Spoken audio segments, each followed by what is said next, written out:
Hey guys, and welcome back to Tutorial Hub. This is Umar, and today we are going to be talking about how to uh, watch live sports on Paramount Plus. So basically, there is a link in the description of this video as well, using which you can now donate to our channel. It is going to be huge support if you actually do that, and much appreciated.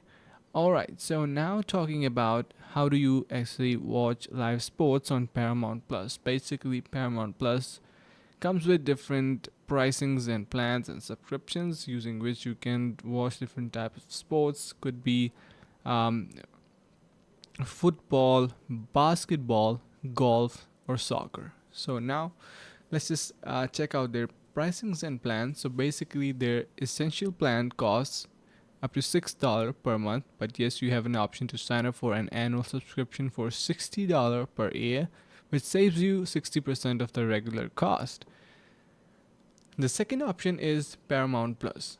With Showtime plan, which costs $12 per month, this plan includes the entire Showtime library. As well, it's live sports coverage and is ad-free aside from the Paramount Plus live TV programming, like it's live stream your local CBS station. A yearly premium subscription will cost you around $120, which means you're saving 2 months worth by paying for a year all at once. And you can start things off with a 1 week free trial. So basically, these are some of the pricings and plans that you can go for if you are willing to watch your sports on Paramount Plus. Make sure you are actively subscribed to their pricings and plan. And yeah, again, make sure to subscribe to the channel and head over to the link in the description to support this channel. Thank you so much for watching.